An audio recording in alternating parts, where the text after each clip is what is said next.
Asian ब्यार्ड owlet ठुलो डुन्डुल। यो लाटोकोसेरो दिउँसो पनि मजाले सक्रिय हुन्छ, आफ्नो आहारहरू खोजेर खान्छ। अरू लाटोकोसेरो चाहिँ प्राय बिहानी पख र साँझ पख बढी सक्रिय हुन्छन्, दिउँसो चाहिँ आराम गरेर नै बस्छन्। यो चाहिँ दिउँसो पनि सक्रिय हुन्छ। यी लाटाकोसेराहरू साना साना जङ्गल, बस्ती नजिकैका जङ्गलमा पाइने गर्दछन्। यिनीहरूले खाने भनेको किरा फट्याङ्ग्रा अनि सानो सानो चराचुरुङ्गीहरू पनि मारेर खान्छन्। सानो गोलो टाउको, पहेँलो आँखा, खैरो खैरो र सेतो सेतो रङको शरीर, एकदम चनाखो र फुर्तिलो।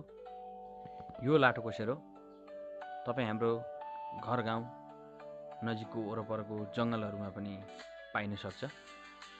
नेपालमा 23 प्रजातिका लाटोकोसेरोहरू पाइन्छन्। तीमध्येको एक यो ठुलो डुन्डुल। वन जङ्गल जोगाउँ, चराचुरुङ्गी जीवजन्तुलाई पनि बाँच्ने अधिकार दिउँ। धन्यवाद।